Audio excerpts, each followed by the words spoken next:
இந்த கிரௌட் முன்னாடி பேசுறதுக்கு முன்னாடி ஒரு புகைப்படம் வேற லெவல்ல பகிரப்படுகிறது.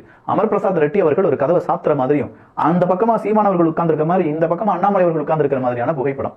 இதை போட்டுட்டு இந்த ஹைனாக்கள் என்ன செய்யறாங்க அப்படின்னா, பாத்தீங்களா பிஜேபி கூட அவங்க என்ன செஞ்சிட்டாங்க, டீல் பேசிட்டாங்க, சீமான் அவர்கள் டீல் பேசிட்டாங்க.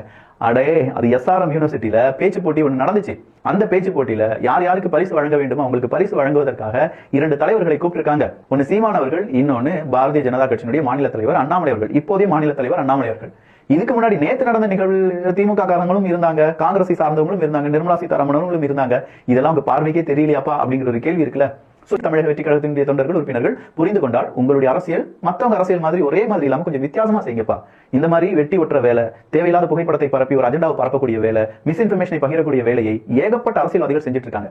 முடியல, எங்களுக்கு முடியாததானாலதான் நாங்க வேறு ஒரு மாற்றம் அப்படிங்கறத தேடி வரோம். அதுலயும் வந்துகிட்டு நாங்களும் அதே அரசியல் தான் செய்வோம் அப்படின்னு சொன்னாங்கன்னா மக்கள் இருக்காங்கல்ல, மக்கள் ஓட ஓட விரட்டிடுவாங்க. கொஞ்சம் சூதானமா அரசியலை கற்றுக்கொள்ளுங்கள். ஏன்னா